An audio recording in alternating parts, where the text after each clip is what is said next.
3 incandescent hosts, more and more inspiring guests every Friday at noon. I am your host, Sasha Kerbel. I'm Rachelle Henry.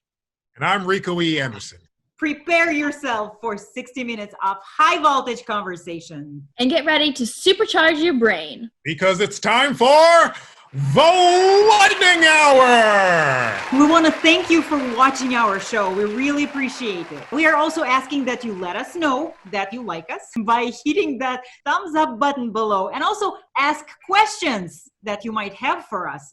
Now it is time to meet our special guest this week. She is an actress and a singer who, in 2021, you will see in Warner Brothers' The Little Things, starring Denzel Washington, Rami Malek, and Jared Leto. And it was also written and directed by John Lee Hancock.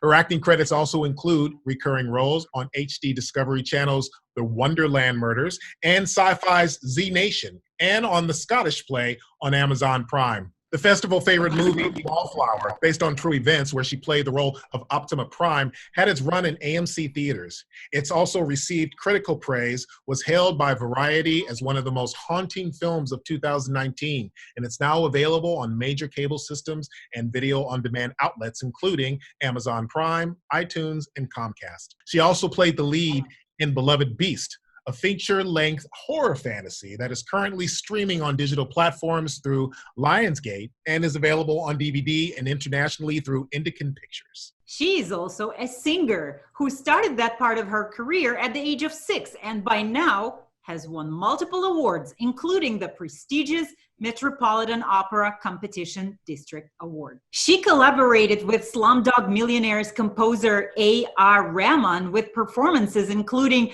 Jai Ho at the Venetian in Las Vegas, a feature in his 20th anniversary music video of his hit classic Ma Tujhe Salam, which means My Motherland, the Rahman song cycle, and Lord of the Rings the musical with the Seattle Symphony. She can also be heard on the Cirque du Soleil soundtrack for Volta and on the soundtrack for the hit video game Destiny 2. In addition to singing and acting, she has modeled for Bustle, T-Mobile, Amazon, and other national brands. She is a celebrity champion for Project Heal, a nonprofit organization that helps people suffering from eating disorders pay for their treatment. She uses her strong Instagram following to spread awareness on her platform and to help end the stigma surrounding mental health. And the latest news is she just got accepted into Harvard University's extension program. Everyone keeps asking me what I want to do with my life, and they keep asking me like I actually know the answer.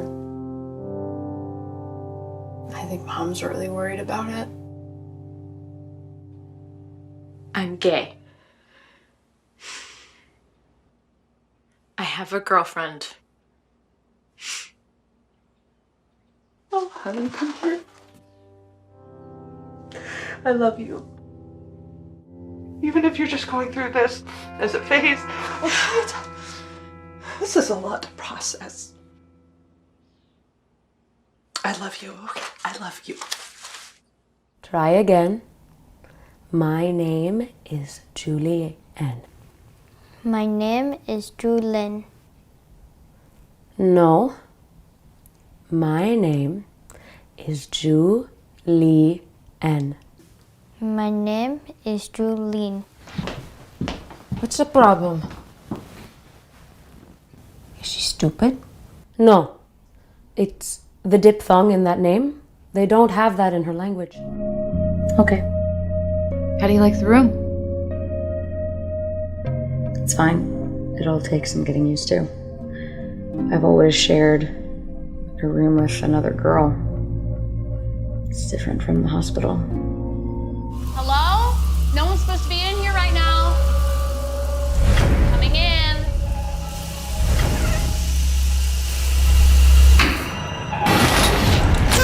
Happy almost 21st. Don't do that. Make you do something super embarrassing that you're definitely gonna want to forget. I'm not going out. Hello, it's summer.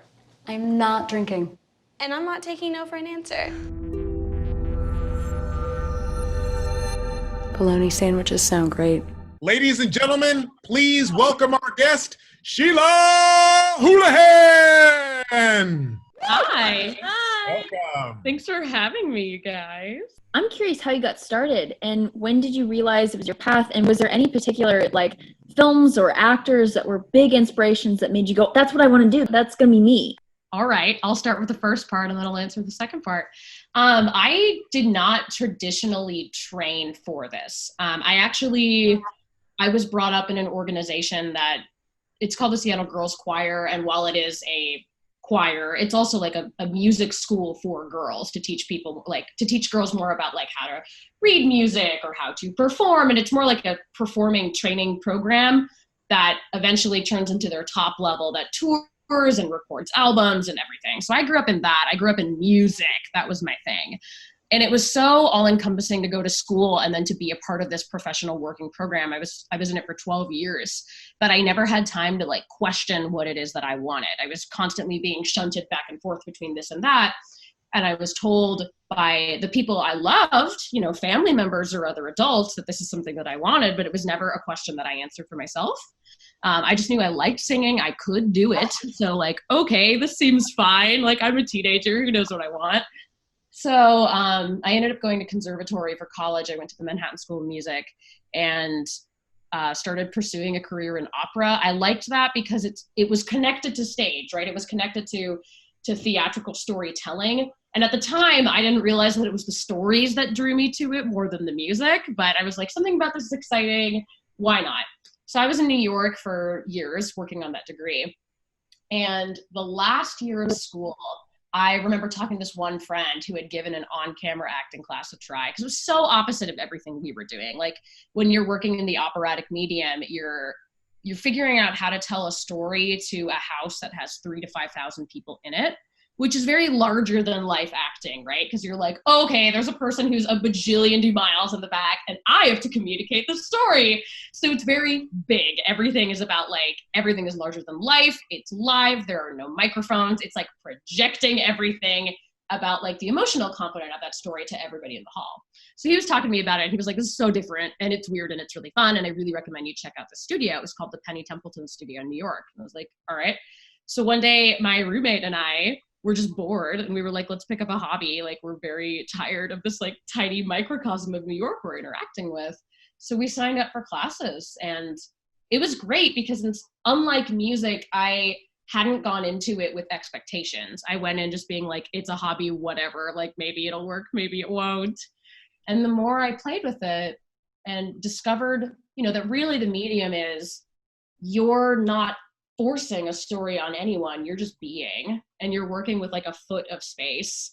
And it's not about you, it's about the camera capturing everything that you do. And that it's just allowing yourself to be intimate and vulnerable. That really stuck with me. And also the notion that these stories are only ever going to be told once and then they will never be told again. Coming from opera and musical theater where it's like you do a couple roles and that's the stuff that you do and they've been done for hundreds of years. You know, there's a history there where you step into a role like that and it's expected.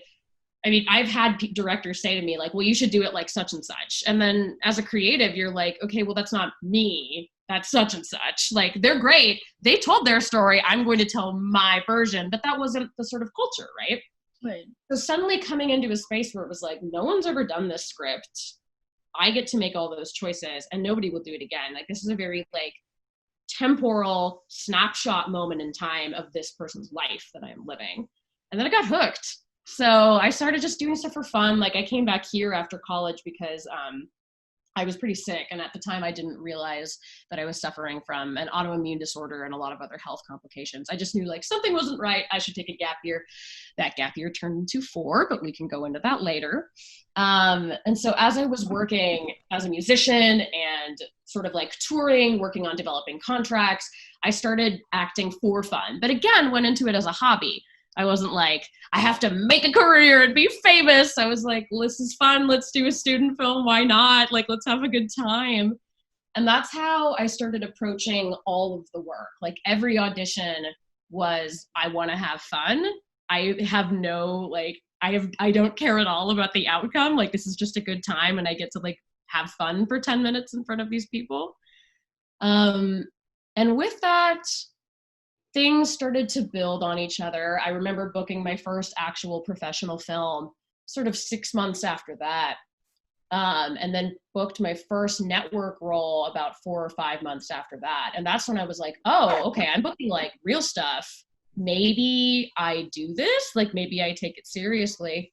And later that year, I had the choice between a residency as an opera singer for a year, like a year-long contract, and then a diversity apprenticeship with that was hosted by TNT and Cast Iron Studios out of Portland. And I was like, I can only do one. And I was like, acting is the thing that I want. Like, yeah, it's what I've always wanted. And it's not something that I ever allowed myself to want because people were like, you can't have that dream. That dream is crazy. So I switched over and committed, and things have happened quickly. And I feel really grateful for that. I like to think that what has happened in my life is so much more exciting than anything I could have imagined. So why would I assume that I can imagine and anticipate how my life is going to go or how I'm going to create something? Like if you don't leave room for that magic in your creative process, it's going to be dead in the water. Having an experience of what it was like to have formal training in music and then not for acting, because I never had formal training for acting. I've like taken some classes occasionally at some studios as I've felt inspired. But what I've noticed is just like the energy people bring into the room. And it all goes back to like their concept of an ROI, right? I find that the people who spent tens of thousands of dollars on conservatory enter those audition rooms filled with anxiety of, I need to make equal on my investment. And when you're leading with that, you're not leading with being in the present and you're not leading with play. And how can you? You dropped so much money, and that's not to dock on training. I think that there's a lot of great reasons that people should pursue formal training, but I think we have to be able to balance that with saying, I don't have a stake in this game. I just want to have fun. You had a really cool movie moment. You've had a few, but you're also in the Warner Brothers film The Little Things. I am. With Academy Award winner Denzel Washington, Academy Award winner Rami Malek, and I believe Academy Award winner Jared Leto as well. 3 Academy Award winners.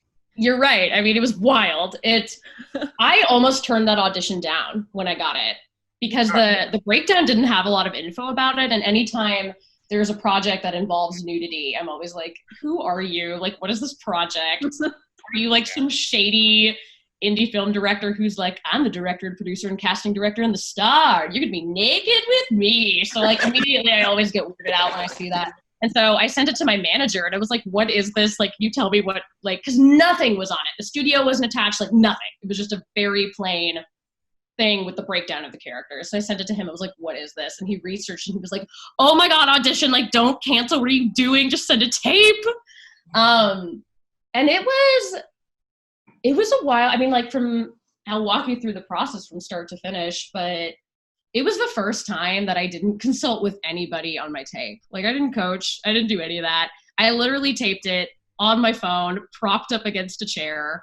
It was interesting because without getting into spoilers, there's reasons that my character is alone in the scene that they wanted to see. Actually, the 2 scenes. And so I didn't have another person in the scene. It was basically me just talking to myself and doing the actions alone. So it was fun. Like it wasn't having to work with, and I mean, I love working with other people, but there was something really cool about just like getting up at 10 a.m. and being like, all right, I'll just mess around and see what happens. And like, I don't even think I did multiple takes. I think I just did it. And I was like, hey, whatever, this was fine. Like, there's like, I would be shocked if something came of this. It's so like, whatever. But then I heard back and I heard from my agent, they were like, you're on the director shortlist, just like stay tuned. Got a call back, was shook because it was going to be a call back with a couple of the head producers, the director, writer, and the casting director. So I was like, okay, this is a really big thing, but it's gonna be fine. I get there, my agent, bless her, gave me the wrong time. So I was there 2 hours early. They were like, you're here early. And I'm like, 9:30, and they're like 11:30. So it was fine. I walked around. It was chill, but it was nice to be there early because, I mean, I'm sure you have similar experiences, but I always love callbacks. They're so much fun because like everyone did the part, you know what I mean? Like everyone there could play it, and now it's just time to be like, how are you? Are you insane? Are you fun to work with? What are your choices? Let's play. So like the vibe was really chill. It was a lovely waiting room. Everybody was so friendly. And then I went in and it's a very emotional piece. And so, you know, they just set up a camera, and since it was alone, they were like, start whenever, do whatever you want. So I just like centered myself and went in and told the story. Was working with the director. We were dialoguing back and forth. He had me do it a couple different ways. They were all really happy. Within the hour I was pinned, and then a couple hours later I was booked. So it was really fast, but it was amazing. And it was wild to like get that news in August or early September or something of last year, and then be like, now you have to wait several months for filming. Huge congratulations on that. Yeah. Thank you. Yeah, that's just awesome. I mean, you know, when you get to work with people that you admire, that you really gravitate toward, it just really helps to put that extra icing on the cake for what we do. And it's not the end, but it's the end result as far as what you went out for, and now you got it. And it's a great testament to what we do as actors. And also for a lot of people who don't know this industry, sometimes happen where you could get a different audition time, or just crazy things that happen. But usually in these cases, it's always good. It's always positive. It always turns out for the better. And I'm glad that experience from start to finish was wonderful for you. I feel like so many studios, so many casting director workshops, so many what have you kind of have like the same curriculum that we absorb, and we're like, this is what it is to be an actor, and this is how to be professional, and this is how to prepare. So seeing like a legend work and getting to be in close proximity and have him also coach me in the moment and teach me so much about how it works was eye-opening. I mean, it was just cool to be like, oh, everything we learned is true, but also not the end. Like, this is a collaborative process at the end of the day, and your voice as an artist matters. So I would like to talk about another movie of yours, which is Wallflower.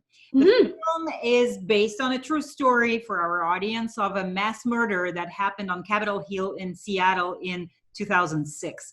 I've got to add here, ladies and gentlemen, that in this film, you will see both Sheila Houlahan and our very own Rachelle Henry. So this time, I guess I will ask you both about it. Could you tell us more about the film, and how did it feel for you to tell the story that is still a very painful wound for many people in Seattle? You want to take it away, Rachelle? You go first. Okay. I think it was my first experience working with a story that was still a very raw wound for the community. I am curious to get your perspective on that, Rachelle, if that was a similar thing for you. You know, so often we're handed these stories that may be related to the writer, right? But the writer has obviously written it and already kind of worked through it a lot. But that's different when the main character of the story, Strobe Rainbow, was not the writer, right? Like, they were friends with the writer. So there was still a lot of healing, even in other adjacent members of the community, where I think people were very worried about how that story would be told. They were worried how that process would exist. And it's been very special over the years to watch Jager and John handle that, and how they've let that become not only part of the dialogue, but I would argue the main part of the dialogue, just that sensitivity to like, yeah, this is a wound that is still healing. Like, the work isn't done. This is part of the conversation. We want our piece to be part of the conversation, rather than here's an event that happened a bajillion years ago. It's a period piece, like, whatever, have fun with this historical narrative. It's like, no, this is recent history, and it's something that we need to talk about, especially in light of all the gun violence in this country, right? Like, it's a raw wound for the people who lived through that experience, and for so many people now, with all of the brutality happening in this country. I mean, I think it's super topical. I think it's a really important film for people to go see. Right. And I was curious about something, because it happened in 2006. I was 5 years old when it happened. I don't remember any events about it. Everyone else in the cast and crew can at least say, like, oh, I heard about it on the news, or, oh, I knew someone, but I don't remember it. I only knew about it through this film. How old were you, and were you aware when it happened? Not really. I think I was like a freshman in high school, and I wasn't aware of it, honestly. I regret to say that as loving as they are, the community I sort of grew up in was very insular. I didn't grow up in Seattle proper. I grew up on the east side. So it wasn't a part of my... It's funny because it's like there totally could have been people at that party that I would have known through other people, because we're theoretically the same age group, but I don't actually know anybody who went through that. And I hadn't even heard of it until we started working on Wallflower. Didn't even know that the event had happened because it wasn't, I mean, I guess, I don't know. It's a curious thing, right? I saw this quote the other day that was like, and it was sort of more related to the Black Lives Matter movement, but it's not that, you know, oh, all of this violence hasn't already been happening towards people of color. It's just being videotaped, right? So it's now that we in the media are talking about shootings, and especially shootings that are happening in communities of younger people, of children legally, it seems more prominent. It seems more, why didn't we notice? And I think that's a really important part of the conversation that Wallflower brings to the table is like, if you haven't heard about this, like maybe think about that we've only heard of shootings in the past 5, 6, 7 years. How many more massacres happen that we just don't talk about because it wasn't trendy to talk about it at the time, right? And something that I remember Jager or John talking about at one of our screenings is that not only did it shake up the rave community, who had talked about, you know, that they were all like a family, that everyone was safe, we were all protected, that they were all protected, and then this happens, and then everyone's wondering, how safe are we? Not only did it shake up the rave community, it also a really sad, heartbreaking event for Seattle, that Seattle and the Capitol Hill area that everyone still feels. For me, it's amazing getting to be in a film that touches on something a part of our history.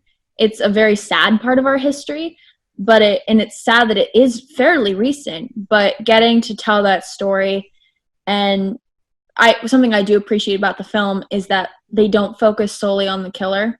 We never say his name in the film. We don't glorify anything he did. It's about the ravers, their lives.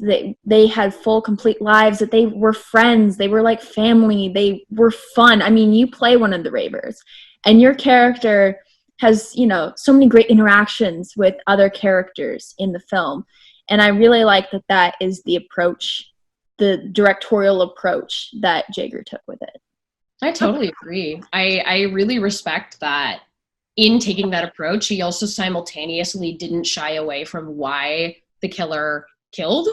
And I think, you know, it all, for me, it literally always ties back to mental health. Like, it just always ties back. And for all of you listening who haven't seen the film yet, the killer actually lost his father in a shooting. So there's the cyclical nature of he was the victim of a mass shooting and then became a perpetuator of it. And that's a big part of the conversation. Like, I really strongly feel until we take mental health care seriously, until we have more different levels of systemic accessible care for everybody, we're going to keep seeing this. In so many levels, we're going to keep seeing violence that just doesn't make sense and shouldn't be here. It shouldn't be normal for us to think of these shootings as like, oh, another one, great. Exactly. And something that's amazing is that there was a psychologist brought on to the project, Dr. Adler, and he, you know, is, you know, not only talked to the cast and crew, but also to the survivors, which I think it's amazing that our film is not only, you know, introducing this story to the world and bringing up a topic, but also that it is coming also from the mental health perspective and is trying to show what happened and is trying to educate people on how to change this, how to make this better and stop this problem. Congratulations to both of you on it. Doing films and getting these stories out are very important. Activism is very important. We see that today with what's happening with our current civil rights movement. We've seen it in terms of speaking out against things like gun violence, and that should continue. It should never stop. And hopefully, like the light switch that has seemed to turn on in relation to what's happening with the current civil rights movement, I hope that we do see that same type of light switch turn on when it comes to issues like gun violence. And we just have to keep it up. And not only just being active in terms of speaking out, but also being active in terms of making sure change happens. We have Sheila Houlahan here, actress, singer, whom besides her many film and TV credits, you will see in Warner Brothers' The Little Things with Denzel Washington, Rami Malek, and Jared Leto. This is The Lightning Hour with Rico, Rachelle, and In these tough times, a kid might not know what to do. Yeah! In these times, you might just want to freak out and...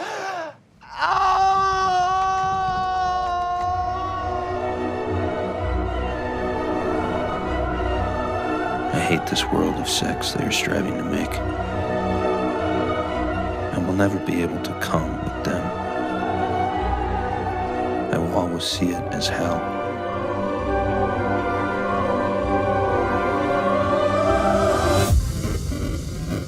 It's just a question if we're willing to be okay with it. And obviously I'm not. Do you remember when the bass drops? You're joking?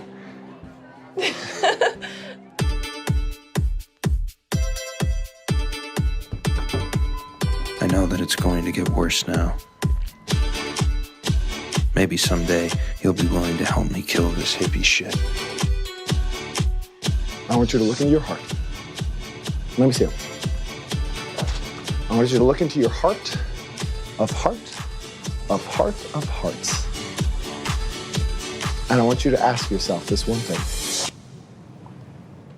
Who knows what's coming? Are you okay? I'm gonna be like right over there if you need someone to talk to. I just wanted to add that Wallflower is now available on major cable systems and video on demand outlets, including Amazon Prime, iTunes, and Comcast. Go check it out.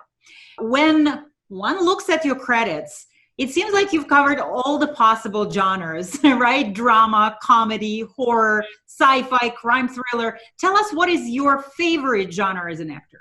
Oh my God, sci-fi, fantasy for sure. I have always been drawn. I mean, yeah, right? Thank you. I like to think it's everybody's favorite genre. But no.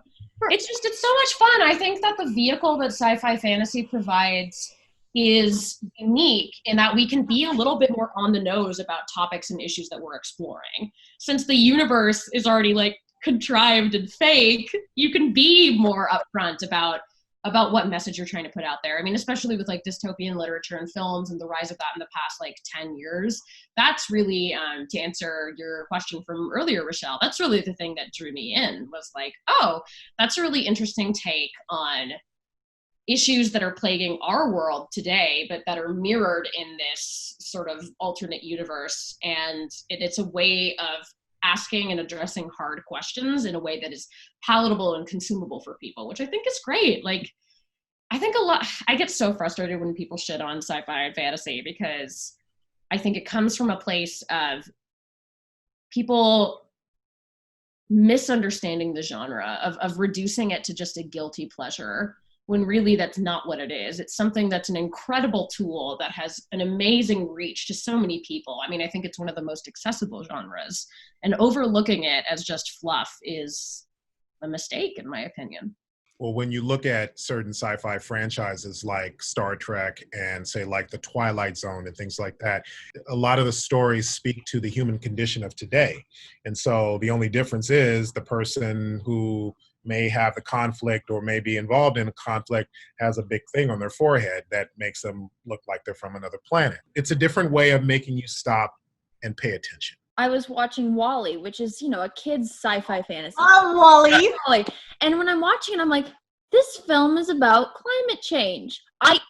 First time watching it, thinking it, like, wow, this is actually about a few very important topics, and they put it to a level that kids and adults can understand, and can comprehend and recognize. I think it's amazing that we can use our art and we can use those special genres like sci-fi and fantasy to convey these important messages, but put it in a level that's exciting, fun, and that all consume and be excited about.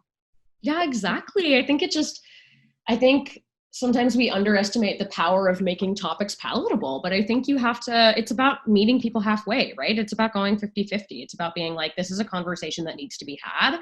I am bringing it to the table, and I want to make it safe for us to have this conversation mutually. It's a form of a safe space. What have been some of your favorite, most memorable moments while filming? You know, the story I keep going back to over and over and over again, despite what I've worked on, is the first professional set that I was ever on. It's for a short film called A Meal with Dad. And it's amazing. It's a queer story. It's actually a queer POC story about, it's autobiographical for the director writer, where she was imagining what would it be like if my dad had lived, like reimagining key moments in her life that really shaped her own identity as queer and the challenges that she had in coming out to family and to friends. Like, what would it have been like if my dad had been alive? But also recognizing that the version of her dad that she remembers is an idealized fantasy version, that like she has only a snapshot memory of him. And she's superimposing that snapshot through the ages. So I got to play her, and it was great. I played her through like, I think the film covers like 6 or 7 different ages. I could be totally wrong. I'm going off the top of my head. And I played the majority of them. So it was really cool to like arc out what is this person's life from high school through almost approaching 30 and the different sort of milestones that happened. And it's told out of order. It's told sort of in like how we would sift through memories organically, right? Like be like, okay, well, what that happened? And maybe that would change that and that would change that. That's sort of the pace of the film, is it's this exploration through memory. So each scene was its own special moment, and getting to craft it, like, I just think that Brittany Alstott is a genius, and everybody should go watch all of her work as far as I'm concerned. When she started filming the first day, you know, we got in a circle, everybody introduced themselves, and then she encouraged us all to be quiet, to hold hands, and just make a dedication that we want this to be a safe space and that we want to focus on the story as the most important thing, but that it was a collaboration. And I felt so cared for on that set. It felt so safe and welcoming, and it really gave me the space to open up and be vulnerable in carrying her story. It was an amazing first experience that definitely spoiled me and will stick with me forever. I think those are the kinds of moments that we crave as artists, you know? It's good when we have them, more of those than some of the horror stories that you could sometimes could come into play as well. You know, it's hard enough being an artist as it is, and having those wonderful moments on set or in class or wherever is really cool. Now, what I love about what you are as an artist is you are a well-rounded artist. Like you're not only an actress, you're also a singer. You sing, and what's so cool is you sing opera. And opera, that requires obviously a lot of training and a lot of dedication. So what made you choose opera, and how did you start? What made you start singing it? Where did you learn professionally to sing opera? Yeah, I mean, it sort of circles back to what I said earlier about how a lot of the choices of what I did artistically as a kid were kind of made for me. And since I loved the people in my life, I didn't question it. It was like, sure, cool, I don't care. I remember in that music program that I was a part of, you know, the emphasis was on classical music. And I had a resident voice teacher there who I sang for in our like little solo voice class. And I was 12 at the time, and she was like, oh, you got a great voice for opera. And I was like, great, I'll do opera. Like, I didn't question it further than that, right? So college is really where I got the bulk of my professional training. But after college, I was like, I kind of want to play around with other styles and see what happens, and started experimenting with pop, with writing my own music, with folk, with other genres, with musical theater, with like really belty, brassy pop, just like playing around. And I'm very grateful to have had that backbone of classical training, because you're right, it is hard. You're not mic'd. You are just like using the sheer, I don't like the word force, because then I think it connotes tension, but you're using the sheer power of your muscles and your musculature to pressurize air. That's what singing is. It's just talking on pressurized air and like using that to project the story to everybody. So coming in with that background of like, okay, here we go, has made everything else more effortless and more fun and more story focused, right? Like as all of us as actors get, it always goes back to words. It always goes back to the text and what you're trying to say. I think as an actor in theater, you have to project your voice to the back of the house. So I'm sure that helps a lot in that respect. Oh, totally. And I think you learn too, right? I'm sure all the theater actors out there who are listening can relate. There's a difference between being like, "Okay," and like trying to holler towards the back of the house, and actually telling a story with enough emphasis that it carries itself. There is a difference between the two. You can shout all day and be like, "God, my voice feels like death." Or you can stand strong in your own enoughness and in your own center and just tell the story to its full potential, and it will carry. It will always carry. Now that you theoretically told us about how is it to sing opera, maybe you will sing something for our audience. Yeah, I totally can. There's something that comes to mind, but do you mind that it's not opera? Oh, absolutely. Right. Are you familiar with the song No Choir by Florence and the Machine? It sounds familiar. She launched it in her album 2 years ago, and I'm obsessed. If you don't know it, after this, go listen to it. You will love it. It's gorgeous. It's a meditation sort of on how happiness and the things that really matter in life are not things that we label as achievements. They're not things that we trumpet loudly. They're actually little quiet moments that are totally forgettable, but those are the things that make life worth living. And in the age of COVID, I've been revisiting this song a lot again and again and being like, yeah, actually this is sort of the anthem that I've had playing in the back of my head of why this time is a gift and not just a trouble. So if you don't mind, I'd love to do that one. Get it. Okay. Okay, let's welcome. And it's hard to write about being happy, 'cause the older I get, I find that happiness is an extremely uneventful subject. And there would be no grand choirs to sing, no chorus could come in about two people sitting doing nothing. But I must confess, I did it all for myself. I gathered you here to hide from some vast unnameable fear. But the loneliness never left me. I always took it with me, but I can put it down in the pleasure of your company. And there will be no grand choirs to sing, no chorus will come in, no ballad will be written, it will be entirely forgotten. And if tomorrow it's all over, at least we had it for a moment. Oh darling, things seem so unstable, but for a moment we were able to be still. And there will be no grand choirs to sing, no chorus will come in, no ballad will be written, it'll be entirely forgotten. Da da da da dum, da da da da da, la da dum, la dum dum, ba dum, ya dum dum, ba dum, la dum da da dum, ba da dum.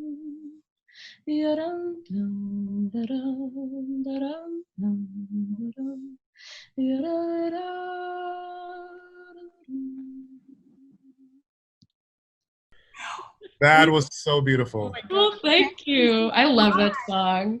Actress and singer Sheila Houlahan is our guest today. This is the Lightning Hour, and we'll be right back. Thank you for the support, the moral support as I get ready to do this test. So, how many people, I know one of the other lovely comedians tonight mentioned like math anxiety. How many people in this room would consider themselves like traumatized by math? Oh, bless all of you. Are other people in here mathletes, former mathletes, math extraordinaires, talented folks at math, because I'm looking for a tutor. Anyways, speaking of a tutor, I have a lovely tutor. He is an angel of a human being because he has to deal with me. I haven't done math in 10 years, so it's rough. And like going into this, I was like, GRE, whatever. They want to make sure that I can read and maybe count. Yes. So I thought, okay, I'm going to do a little bit of math review. Where are places that do math review? Kumon. I hear that's what all the cool kids are doing. So I walk into the Kumon Center and I'm surrounded by these like 7 and 8-year-olds doing algebra and pre-calculus and geometry. And I was like, yeah, whatever. Okay, I mean, I'm here for the GRE. And they give me a placement test, and I figured like, okay, maybe they'll put me like pre-algebra seems like a solid placement. Fractions, those are the things. Also, long division? Like, as soon as I saw the house with the numbers inside of the house, I was like, I'm broken. I have nothing to say. I have nothing to do with this. So he put me in multiplication. He put me in single-digit multiplication. And then after that, he looked at me and was like, I don't want you to have to walk out with the multiplication pouch, so I'm going to give you the calculus pouch. So when you walk past all the 7-year-olds doing calculus in the room, you don't have to feel shame. And as I walked out of the room, I just gave all those little kids a glare and was like, is it nice to be talented? Is it nice to have a bright future waiting for you at the end of this void? Anyways, I did find a tutor, and he's an angel of a human being, not through Kumon. After doing actually 5 months of multiplication, I realized that maybe Kumon wasn't for me. But this tutor, the first day that we worked, he gave me a problem, and I think a lot of you will remember this. It was something along the lines of, there are 2 trains that left the station. One left the station at 10:03 a.m., the other left the station at 10:36 a.m. One is going at 60 miles an hour, the other one is going at 75 miles an hour. In between the trains, there's a bee that's flying at 5 miles an hour. Back and forth between the trains, because what is the bee doing with its life? How many times will the bee fly between the 2 trains before the trains cross each other? And I'm sitting here, I'm actually an actor, I'm a TV actor. So I get paid to deeply internalize narratives. I'm sitting here going, why was the train late when it left the station? What is this bee doing with its life? What has the world become? Also, one more problem, and I'll leave you with this. I got a work problem a week ago that was something like, there's a desert camp. It's presumably the apocalypse. I made that up again. Actor, that's the actor coming in. There was no mention of the apocalypse. If people consume water at an average normal rate, and there's 21 days of water for 15 people, how much water will be left for 9 people? And the only thing that came to my head was, who are they going to kill off first? And what did they do wrong? Thank you so much. Wish me luck. Yeah! And this is off topic. This wasn't a question that we originally wrote down. But when we were talking about celebrities, it made me think of it. Can you tell your Harrison Ford story? Yes, I can tell my Harrison Ford story. Oh my God. I am so happy to tell the story always. I feel like everybody, when they move to LA, and this is true when I moved there a couple years ago, everybody has a weird run-in with a huge celebrity, and then it never happens again. And you're like, wow, that was my hallmark LA experience. So I went to the SAG Foundation Awards 2 years ago, in 2018. And I went to the after party, actually because I was hoping to run into Adam Driver, because I'm obsessed. I love his work so much. So I was just creeping around the after party, and everybody's getting food, but I have a lot of food allergies. So I was like, okay, I'm just going to awkwardly stand here while other people eat. But I was like, nobody wants to be that weirdo that's standing alone being like, hey. So I just kind of was pacing around. And I was not expecting Harrison Ford to be there. He got an award that night, and he doesn't like that kind of stuff. So I was like, he's not going to be here. And then I run into him, and I was like, oh my God, it's happening. He's right in front of me. I don't know what to do. So I didn't believe it at first. And then we were just there, and there wasn't really a way for him to escape or for me to escape, because there's people all around us trying to get food. So it was locked in, and he could see that I was locked in, and there was that moment of recognition. And then because I was so overwhelmed and I didn't know what to do, I just looked at him and I was like, thank you for all that you do. And then I bowed. I did a low half bow, came back up. He was like, what is happening? And went, And then I went, And then we back and forth at each other for 30 seconds. It was a black hole. In that moment, I was like, he and I have identical social anxiety. We will die here. We will die just going, back and forth at each other until the universe ends. But then Callista came up and was like, we have to go to our table. And that was that. What a time. Hilarious. That is hilarious. Just the back and forth. So uncomfortable. For all you do. Just what do you do when you meet your childhood hero? God, if there is one actor where I'm like, I want to do your career, it's Harrison Ford. So I wasn't planning on running into him, and I was definitely not prepared. So it just came from the heart. Who is your favorite opera singer? Who's my favorite opera singer? Who's your favorite opera singer? Okay, I have so many that's so hard, but one of my favorites for a very specific story would be Leontine Price. She's African American, and when she went to Juilliard, she was like one of the only Black singers in the school, right? And she got in super young, so she's 18, she's a prodigy, and somebody in one of her classes asked everybody that. So they're like, who is your favorite singer, Leontine Price, like out of all the greats? And she goes, me, Leontine Price. And after, like, and she's a legend, she's great, but isn't that story has stuck with me, because I'm like, yeah, you have to be your own best cheerleader. You have to be your own biggest fan and really believe that everything that you can say as an artist is enough, or else no one is going to be interested in what you have to say, right? Why and not? people, I mean, the teacher was so weirded out by that and was like, no, who's your favorite? And she just held her ground. She was like, no, I meant what I said. You know what I said. I love it. We love her. We love Leontine. Our guest today is actress and singer Sheila Houlahan. This is the Lightning Hour, and we'll be right back to continue the conversation. So, what's for dinner tonight?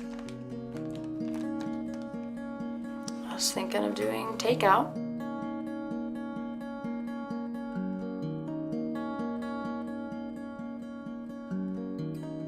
I just was really hoping we could do something, just have a meal, have it be homemade, you know, like families do.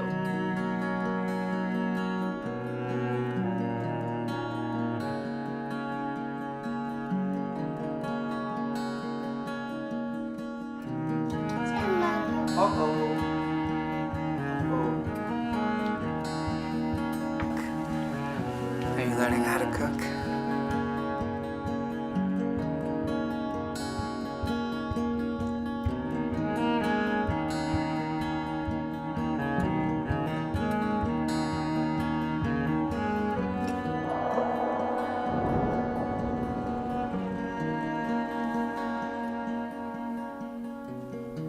Thank you. This is good. It's really good.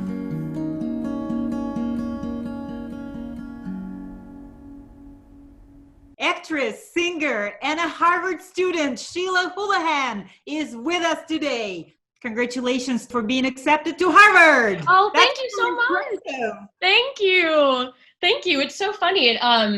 It all lined up really weirdly with COVID, which wasn't my plan, of course, right? Like I've always had multiple things that I was really passionate about personally. Like, of course, acting, of course, storytelling in any sort of artistic medium, but also mental health advocacy is something really important to me. And personally, I mean, I'm sure you have seen this with people in your own lives. I think this is something that's touched all of us, but the total lack of integrated systemic healthcare for people in mental health crisis is appalling. Like, as of now, if you're in crisis, you either call 911 and you're put into a holding cell, or you call a 1-800 number. And I remember like one of my really close friends in high school manned one of those lines. I mean, like, it's no offense to people, but like if somebody is just starting out in high school and all of a sudden on the other end of the line, they have an adult that could be suicidal, that's a lot of expectation to put on that person, and that's not appropriate, right? So I picked a program at Harvard called the Harvard Extension School, which is primarily online because they let you pursue the entirety of the degree sort of like while you're working full time. So I thought it was going to take me like a bajillion years to get all the classes done. And now because of COVID, I'm going to finish this May, which is wild. Sheila, you are a celebrity champion for Project Heal, which is a nonprofit organization that helps people suffering from eating disorders be able to pay for their treatment. Now, why that particular cause, and can you tell us a little bit more about, the organization and your involvement working with them?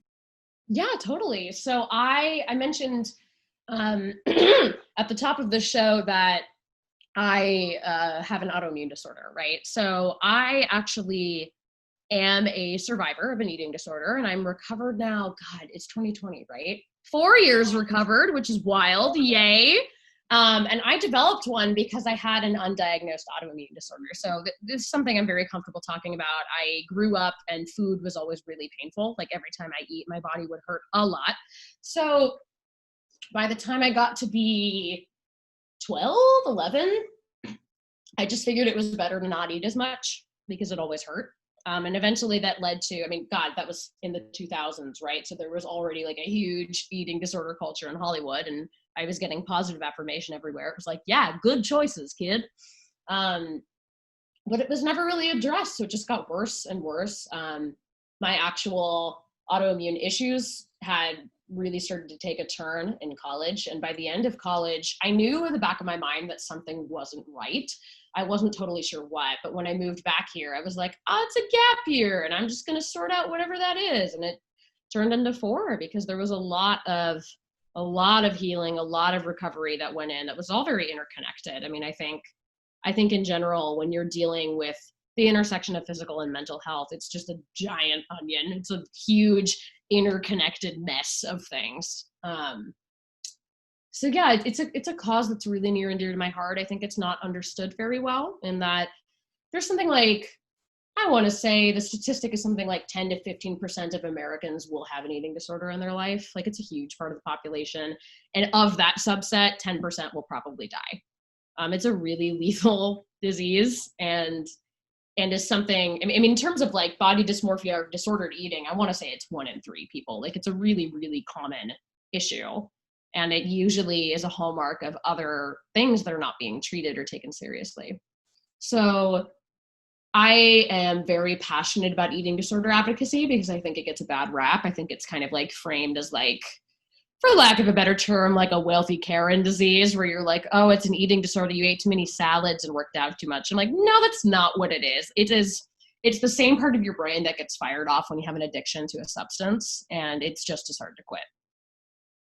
So yeah, I mean, I'm really happy to be fully recovered 4 years. I am happy to keep being on that journey. It's going to be a lifelong one. And I really credit my own recovery journey with my mental health to helping me even find out that there was an autoimmune disorder in the first place. I didn't get that diagnosis until 3 years ago. So it's been a ride. And I think that everybody who is going through anything deserves to not be treated like they're crazy. Like, they deserve for their story to be heard as it is and taken seriously. And then on top of that, once they've iterated that story, they deserve to have access to treatment that they can afford. And that's what Project Heal is all about. That's beautiful. And I'm really happy that you're recovered. Thank you. It's great that you're helping others who suffer from the same thing or similar things, get through it and to be able to pay for their treatments, because we all know that medical is expensive. Yeah, and again, it goes back to the same thing. Like, until systemic mental health care is taken seriously in this country, you're going to be paying out of pocket for that stuff, and nobody can afford that. That's why it has a reputation as being like the disease of rich people. It's everybody has it. Like, there are more marginalized, more disadvantaged communities that actually have a higher prevalence of eating disorders, but they're not able to access treatment. And that's silly. We need to change that. Do you have other organizations that you support too, or is Project Heal your main? Yeah, I like working with Project Heal. I'm also working with a company right now called Come Alive Outside, and that's more about reconnecting with nature to figure out how to build a life that's worth living. A life worth living is a phrase that's used in the psychiatric community a lot, of like, it's not just about getting better, it's about building a life that you are thriving in, right? I think so often when we look at health, we're like, okay, yeah, your sprained ankle is fine, you can walk again, but like, is it fully healed? Like, how are you feeling in your day-to-day? And that's the difference between surviving and thriving.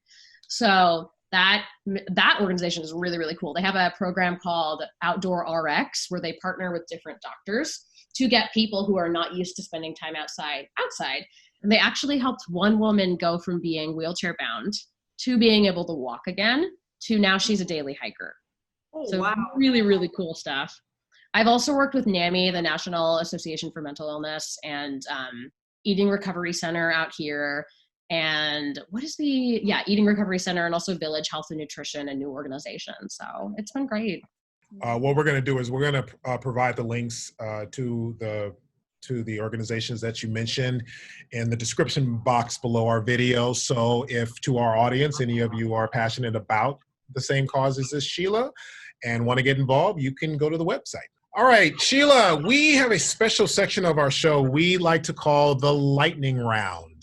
And this is where we ask our guests some really, really difficult questions. So I hope you got your thinking cap on and you're ready to rock with this. I was so excited. I love this kind of stuff. I'm about to hit you with the first one. So here we go. All So are right. you just answering off the cuff without thinking about it? Just like lightning answer. Yeah, I mean, take what time you need, but for the most part, whatever comes to mind. You got it. All right. Here's the question. Now, Sheila, what TV show can you say that everyone else has watched but you have not? Friends. Never seen Friends. Oh, wow. I know. Every time I say that, people are like, how? And I'm like, I don't know. I just never encountered it. You will love it. Okay, I've heard. It's on my list. I mean, we have a lot of time, so it's time. That is true. All right, the next one. Are you a cat person or a dog person? Cat. Love cats. What are 3 main arguments in defense of cats? Cats are great because sometimes they leave you alone and sometimes I need my personal space. 2, cats are great because there's just something about them that translates so well to photo and video. Like, so many animals are cute, but like you see a cat on the internet and that really makes your day. And 3, they're so fuzzy. They're so wonderful to hold and hug. They're so cuddly and I love them, and I love that they kind of hate that too. It's great. I agree with that. I'm a cat person too, so yes, big hands, yes. I suddenly thought of the song "I Love Cats." You know the Yes, an iconic meme. Cat meme. See, there's a reason they like shaped the internet. Play piano on it. There he is. Gosh, what is your favorite dessert that you can never get enough of? Okay, I'm super weird. I didn't grow up eating desserts. I didn't have my first dessert until I was 12 or 13. So my actual answer to that is fruit. I really like it. I know that sounds super fake. I love fruit. I'm obsessed with fruit. I'm really weird about fruit. I also really like unripe fruit, which freaks people out because like I'll go out to the grocery store to get like a snack with friends and I will get these crunchy, hard nectarines. They're the best. People don't understand. They hear me eating it. They're like, that's disgusting. That fruit has not ripened yet. And I'm like, no. It is the taste of a nectarine, but it doesn't drip all over you. It is the consistency of an apple. So fruit all the way. Unripe fruit. I will die on that hill. Eat the fruit, kids. Ripe or unripe. Our guest today is Sheila Houlahan, actress, singer, and her student, whom besides her many other film and TV credits, you'll see also in the 2021 Warner Brothers release, The Little Things, with Denzel Washington, Rami Malek, and Jared Leto. Sheila, thank you so much for being here with us today. Thanks for having me. This was so much fun. Oh my gosh. We had such a good time. We did. I know. It's great, right? Thank you. You guys are awesome. Now please tell us how people can find you on social media. Yeah, you can check out my Instagram, which is just at Sheila Houlahan, or my Twitter, which is at Houlahan Sheila. We're very creative and original here. This was The Lightning Hour. I'm Sasha Kerbel. I'm Rachelle Henry. I'm Rico E Anderson. Don't forget to support us by giving this video a like, subscribe to our YouTube channel, and click that little bell sign so you'd get notifications when we post new shows. Follow us on social media to learn more about the Lightning Hour and the 3 hosts, us. You'll find the links as well as more info about our guests and their causes in the description below. Also, don't forget to post your questions in the comments section below as well. Thanks for watching, everybody, and we'll see you next Friday. Same time, same place. Have a great weekend. Bye. Oh, child of my heart, born of a never-ending